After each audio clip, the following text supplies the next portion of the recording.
Why abiogenesis and evolution collapse under real evidence. On the present state of physics, chemistry, information theory, mathematics, and observational biology, abiogenesis and macroevolution do not stand. Prebiotic chemistry does not reach a self-replicating, metabolizing, digitally encoded cell. Mutation plus selection does not build new body plans, new protein folds, or irreducibly complex systems within the real search limits of this universe. The numbers are not just low, they are so far beyond realistic probabilistic resources that, taken together, they function as a practical falsification of both abiogenesis and molecules to man evolution as scientific explanations of life. Abiogenesis.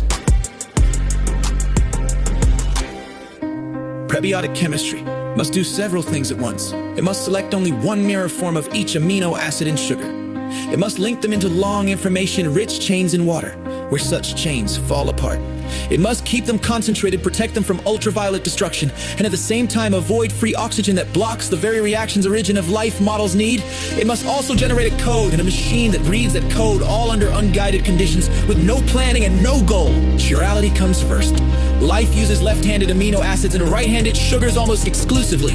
Yet standard prebiotic reactions produce racemic mixtures with equal amounts of left and right-handed forms. The origin of this holochirality remains an open problem even in current work. One wrong-handed monomer in a growing chain acts as a stop sign. As soon as a few right-handed units enter a left-handed protein, function collapses. Prebiotic scenarios must not only form polymers, they must purify them to near single-handed perfection with no intelligent selection. Next comes the polymerization problem. To build proteins and nucleic acids, chemistry must drive condensation reactions that expel water and bulk water. Equilibrium pushes the other way. Long chains tend to hydrolyze and break back into monomers. Many origin models now admit this and search for workarounds such as mineral surfaces or wet-dry cycles. Yet each fix solves one constraint and breaks another. Surface binding can hold monomers, but it can also trap chains and block folding. Wet-dry cycles require exposed surfaces, but ultraviolet light and oxidants can degrade fragile products. Now consider the stability of the parts.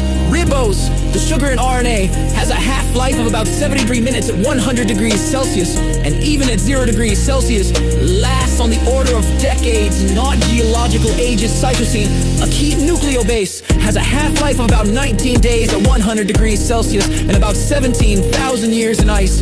These numbers look long only when compared with supposed to prebiotic timescales of hundreds of millions of years. The molecules fall apart far faster than any plausible buildup time. You do not get a growing reservoir of nucleotides, you get decay. The oxygen UV paradox adds another wall. Many proposals rely on intense ultraviolet flux at the surface to power exotic chemistry, yet significant free oxygen would generate an ozone layer that blocks the UV at the same time. Even modest oxygen levels oxidize and destroy many key prebiotic intermediates. Models that assume no oxygen gain UV but lose chemical stability. Models that include oxygen gain shielding but lack the necessary reactions. You do not get both at once in a simple, stable way.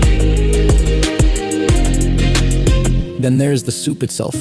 The classic idea holds that early oceans were rich in diverse organic matter, yet geological studies still do not provide clear evidence for such a global prebiotic soup.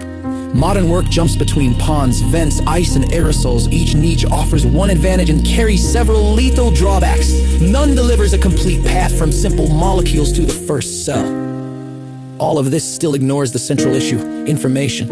A minimal self-replicating cell needs hundreds of genes and thousands of bits of specific digital information. The search space for even a modest 1 to 50 amino acid protein is about 200 novemquadrantillion, or roughly 100 quadriquinquadrantillion. Possible simple experiments at work on beta-lactamase variants suggest that only about 1 in 100 quadriquinquadrantillion septuagentillion sequences in that space yields a stable functional fold for a given task. Random walks through this ocean of sequences never approach even one target domain, much less an integrated network of enzymes, structural proteins, and regulatory factors. Abiogenesis needs homochirality, long polymers and water, high local concentrations, protection from radiation and oxidants, a genetic code, and a molecular machine that reads and copies the code.